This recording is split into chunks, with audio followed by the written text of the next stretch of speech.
There's something clearly going wrong with the president of the United States. And now we're getting reporting that there are folks in the White House who are seriously worried about him. And Donald Trump actually did make an appearance. He didn't talk to any reporters, but he is out doing something. And where is he? This is according to Midas Touch. He is heading to the golf course. Trump took another unscheduled golf trip on Saturday as the federal government remains shut down. The press pool reported that reporters were positioned in vans at the bottom of the South Lawn, unable to see Trump actually board the motorcade. Isn't that interesting? The motorcade departed at 10 o'clock, despite no being disclosed on the public agenda. The setup highlights the White House's careful management of optics, shielding the president's private leisure from direct observation. Now, I've got to wonder why. Why is the press being secluded from Donald Trump? We know that he disappears for every 2 weeks, every 28 days. He disappears for about anywhere from 4 to 6 days. What is going on during that time? He doesn't talk to press. Donald Trump, who is not shy at talking to press, he'll literally talk to anyone. But there are moments during his presidency where they begin to actively hide him. And we don't actually know why. The trip comes at a time when federal operations are disrupted and lawmakers are negotiating funding. In the past, Trump said a president is responsible for voting a government shutdown. And as Midas Touch says here, instead of engaging lawmakers, Trump will spend the morning at his golf resort, a move that underscores Trump's priorities. The optics of leisure during a government crisis raised questions about how serious Trump is taking this. And also, I just can't get over the fact that we don't know what's going on with his health. And they're clearly trying to shield him from us. And we have to keep the drumbeat on this, because what's going to happen is he's going to come back either later today, tomorrow. They're going to act like nothing's wrong. There's going to be makeup on his hands, but there is obviously something going on. And it's, if legacy media, corporate media isn't going to talk about it, then we have to. We truly have to, because we deserve to know what's going on with the president. And if we're going to soon get President J.D. Vance. Now, we're not the only ones worried. We're hearing now, this is Pivot Podcast, where Kara Swisher says that she's talked to people in the White House, and here's what they had to say. To some Trump people yesterday, some of the more reasonable Trump people, which there are, I hate to tell you, but there are. And they were slightly worried because the crazies have taken over in the Trump White House. And they were talking about things like, this was crazy, that it should last 47 days because that's the number of his presidency. They're like Taylor Swift. They're like Swifties, these people. They're interested in numbers.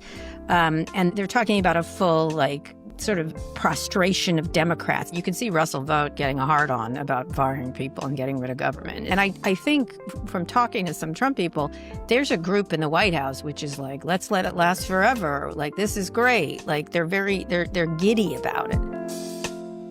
Yeah, so we have a president of the United States who has people surrounding him who are happy that the government is shut down. Average Americans are getting hurt. But we also have folks in the White House who are a little bit more clear-eyed and understand that what Trump is engaging with is worrying. And they're worried not only about him, but the people he surrounded himself with. And I want to switch gears for a second, because we also have reporting from Lawrence O'Donnell, who, thank God, is ripping into the New York Times. And here's what he had to say. President of the United States who would post videos on a government-operated social media account that put fake words into Chuck Schumer's mouth, which AI makes sound exactly like Chuck Schumer, and that fake language in that video would be filled with Donald Trump-style profanity, language Chuck Schumer would never use in public, but language that the current president of the United States has shocked the world with repeatedly. Donald Trump is the first president of the United States who has been heard publicly and deliberately using profanity repeatedly, words that I can, but I will not use on this program, because as every adult is supposed to know, there are places where profanity is not appropriate. No one taught Donald Trump that. Who's going to bother to stop to talk about Donald Trump's use of profanity when he is sending troops into American cities, that he lies about being a war zone? I agree. that it's just too small an item in the daily transgressions of Donald Trump.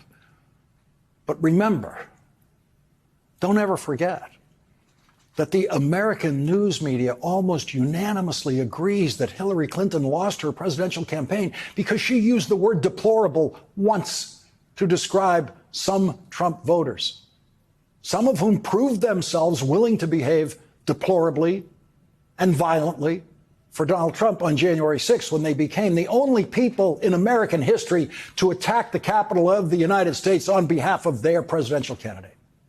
There are people working at the New York Times today who will insist to you that Hillary Clinton's use of the word deplorable was in and of itself deplorable.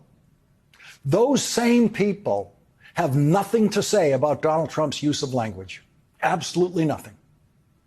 Those people believed that you cannot possibly be elected president in this country if you use the word deplorable to describe any voters in America. Donald Trump calls us vermin. Donald Trump got elected president calling American voters vermin if they didn't vote for him. Hitler's word, vermin.